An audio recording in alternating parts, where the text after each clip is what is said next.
día de ayer dedicamos gran parte de este espacio a escuchar los posicionamientos políticos de los distintos presidentes de los partidos, que insisto, buscamos a Mario Delgado de Morena, no fue posible hablar con él, sobre la reforma eléctrica, esta que la oposición rechazó. Ahora, en estos casos, con asuntos tan estridentes, de pronto la conversación se reduce a si pasa o no pasa, si la aprobaron o no, si la rechazaron o no y qué motivaciones políticas tuvieron para ello. Pero poco se conoce realmente del contenido de esta iniciativa de reforma que ya rechazada, pero no está por demás referirlo, porque ayer que platicaba, sobre todo con el presidente del PAN y el presidente del PRI, decía, no, pues es que nosotros también incluíamos una iniciativa que no nos hicieron caso, pero bueno, la iniciativa de ellos hablaba de gratuidad para algunos sectores en materia energética. Sin polemizar, porque tampoco es el punto de la siguiente entrevista, lo que quiero decir es que hay asuntos que a veces no alcanzan la luz por la diatriba política, por la estridencia y el golpeteo político. Y por ello he querido tomar un espacio el día de hoy, este martes, para platicar con Miguel Torruco, quien es diputado por el partido Morena y que, mire, se lo transparento tal cual. Revisando ayer mis redes sociales, vi un post que era previo al rechazo de la reforma o lo que sea, o a su aprobación o lo que sea, pero en donde exponía muy claro cuál era, por ejemplo, el problema del autoabasto y cómo algunos, estos no son palabras de él, son mías, algunos se pasan de vivos. Y por eso quise hablar con él y por eso, Miguel, te agradezco enormemente que hayas tomado esta comunicación, porque pues eres de las personas que tiene el don de explicar las cosas y esa publicación que hiciste particularmente en TikTok me llamó muchísimo la atención. ¿Cómo estás, diputado? Estimado muchísimas gracias por muy bien, muy contentos de estar aquí en esta entrevista y saludos a quienes nos están escuchando. Muchas gracias. ¿Qué se rechazó ayer? Te lo preguntaría así, Miguel, porque tú dedicas esa publicación que hiciste, debes de tener muchos otros datos, pero es en particular al tema de cómo se ha abusado de la figura del autoabasto creada desde hace muchísimos años. Te escuchamos. Muchas gracias, Mario. Pues mira, el autoabasto, para ser precisos, es una figura que se estableció prácticamente en el año de 1992 en el sexenio de Carlos Salinas de Gortari. Ahora, la idea era prácticamente darle a estas grandes empresas, estos grupos industriales, una posibilidad de que ellos pudieran generar su propia energía. Un ejemplo, si tú, Mario Ávila, eres el dueño de una fábrica de automóviles y consumes más de 0.5 megawatts, que es una cantidad bastante amplia de energía, se te daba la oportunidad de que tú tuvieras tu propia generadora de energía y pudieras autoabastecerte.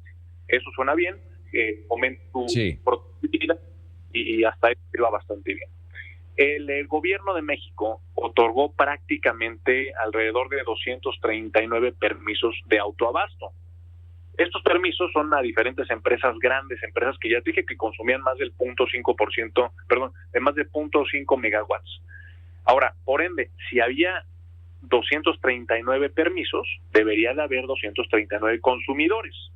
Y el problema aquí es donde viene el abuso de la figura del autoabasto, porque es un abuso no solamente hacia el Estado mexicano, sino también al bolsillo de todas y todos los mexicanos. Ahora te explico por qué. Adelante.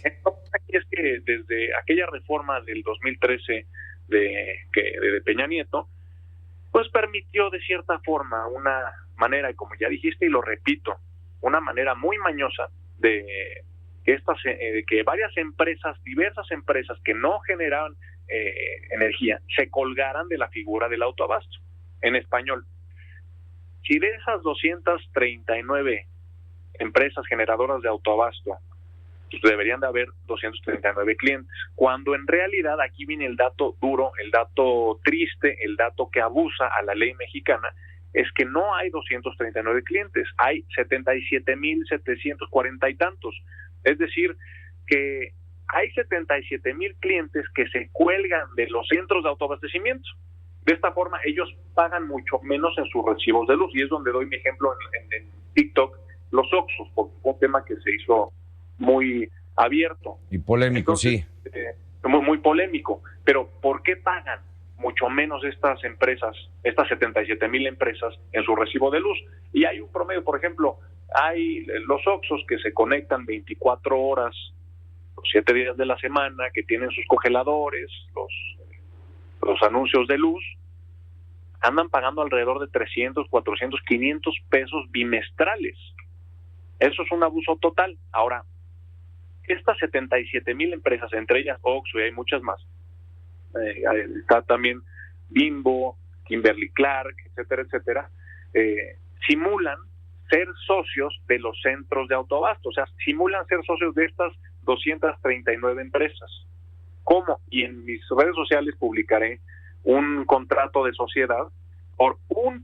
Imagínate el descaro. Estas 77,000 empresas generan contratos de sociedad por $1, asociándose con las empresas de autoabasto, simulando ser quienes, como si ellos generaran esta energía para autoabastecerse.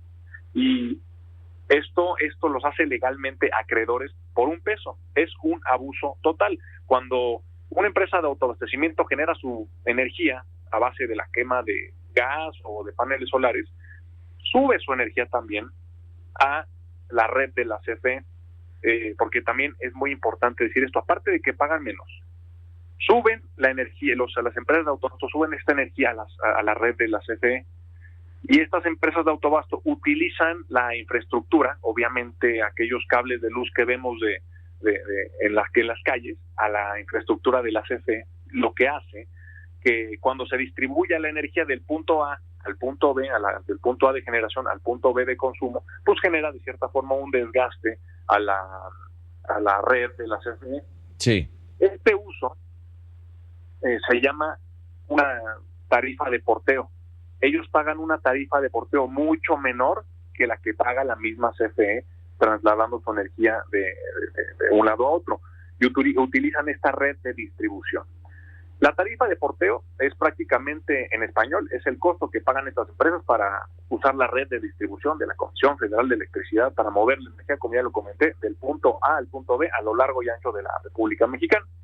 Este uso, como ya lo comenté, genera este desgaste que la CFE es la que termina pagando. Ahora, ¿pero de dónde proviene este dinero? Este dinero que se termina pagando son los subsidios que el gobierno mexicano le da a la Comisión Federal de Electricidad para pagar aparte, es otro tema, los contratos legados a Iberdrola y demás, y que terminan pagando también todo este abuso de la figura de autoabasto, que se calcula que son 490,000 millones de pesos, estimado Mario. Imagínate, si el Fobaproa es increíble. 500,000 pesos, 500,000 millones de pesos, y seguimos pagando el Fobaproa actualmente con nuestros impuestos, estos 490,000 millones de pesos lo pagamos año con año. Entonces, lo que votó la oposición este pasado domingo 17 de abril, que quedará en la infamia de la historia nacional, porque pudimos haber llegado a la independencia eléctrica elevando a rango constitucional el derecho a la luz.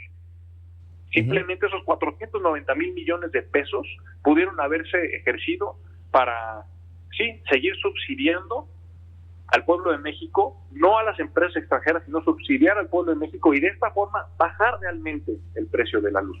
Fíjate, Miguel, yo no tengo el gusto de conocerte y espero que llegue ese momento de conocerte en persona, pero sin restarle mérito a ninguno de tus correligionarios de partido, me parece que necesitan a gente como tú que pueda llevar, digamos, esta conversación a este entendimiento. Porque de pronto, como decía yo hace un momento, ¿no?, en esta diatriba y estridencia política, se pierde la esencia de las cosas, ¿no? Que si cuántos votos, que si le ganaron al presidente o no le ganaron, que si está de buenas, que si está de malas. Pero a ver, lo importante está en el fondo. Y eso es lo que me parece que no está alcanzando la discusión pública. Asuntos como el que estás planteando y además, déjame decirlo así, con toda esta claridad. Porque es increíble que se hayan, déjame redondearlo, 250 permisos se dieron en la época de Carlos Salinas de Gortari, que se veía muy bien. Oiga, señor, yo invertí para hacer los coches, déjeme generar mi energía. Pues lo puede hacer. Y después todo el mundo se fue colgando de ahí. ¿Cómo está la multiplicación de los panes? O sea, llegar de 250 a más de 70,000, porque todos se fueron asociando con cantidades ridículas como de $1, bueno, que no es otra cosa más que una simulación. Pero de verdad, Miguel, o sea, creo que es importante que de pronto, y esto sí cae ya quizá en el terreno político, de parte de ustedes de Morena, tengan esas voces que alcancen, ¿no?, a más personas para entender más el contenido de lo que se está votando más allá, insisto, del pleito y el encontronazo, ¿no?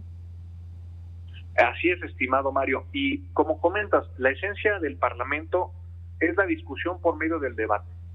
No podemos aquí cargarnos a ideales políticos. Yo creo que los verdaderos ideales son para beneficiar al pueblo de México. Quien esté trabajando en la política mexicana tiene que voltear a ver al pueblo de México, a quienes nos han elegido.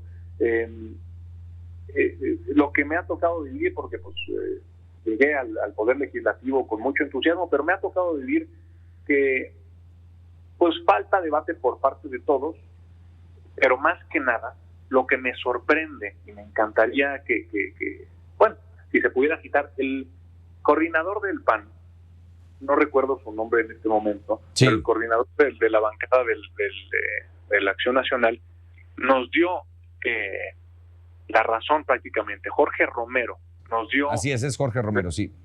Su intervención en la Cámara de Diputados, dijeron, no estamos apoyando el autoabasto, no estamos apoyando, apoyamos que el litio sea de México, apoyamos que sea un derecho humano. Nos dio la razón en su intervención. Entonces, ¿por qué votaron en contra si nos dio la razón? Peor aún, tuvimos la altura política en Morena para escuchar a la oposición por medio de parlamentos abiertos, más de cientos de horas de discusión, de debate, de generación de ideas, de escuchar a la oposición. Ellos propusieron 12 puntos para agregar a la reforma constitucional cuando ellos decían que no íbamos a mover una coma, una palabra, una letra, porque venía directamente del Ejecutivo así, cuando somos dos poderes independientes. Entonces, nos abrimos por medio del Parlamento y la diplomacia para escuchar, y de estos 12 puntos agregamos 9. ¿Por qué no agregamos los 12? Porque los otros 3 eran inconstitucionales declarados por la Suprema Corte de Justicia. Entonces, sí, era una reforma constitucional que elevaba al rango de la Carta Magna el derecho a la electricidad, que las palabras transición energética estuvieran plasmadas en nuestra Constitución, sí, y que el litio estuviera también protegido y salvaguardado por la Constitución, porque no es lo mismo que esté salvaguardado por una ley secundaria a que ya esté de manera plasmada en la Carta Magna. Entonces, bueno, pues ya habrá otros momentos, Miguel, pero yo insisto, bueno, uno, te agradezco, y dos, pues por lo pronto aquí en Grupo Fórmula las puertas están abiertas, porque se necesitan voces como la tuya con esa capacidad casi, bueno, didáctica para exponer las cosas de esa manera. Miguel, muchísimas gracias. Te mando un saludo con mucho afecto. Querido, solamente para concluir, un mensaje a todos los colores partidistas, a todos quienes estamos involucrados en la vida pública del país. Nadie debe de estar por encima o al margen del orden de nuestra Constitución. Te mando un fuerte abrazo y será un honor conocerte en persona. Igualmente. Gracias, Miguel. Muy buenas tardes.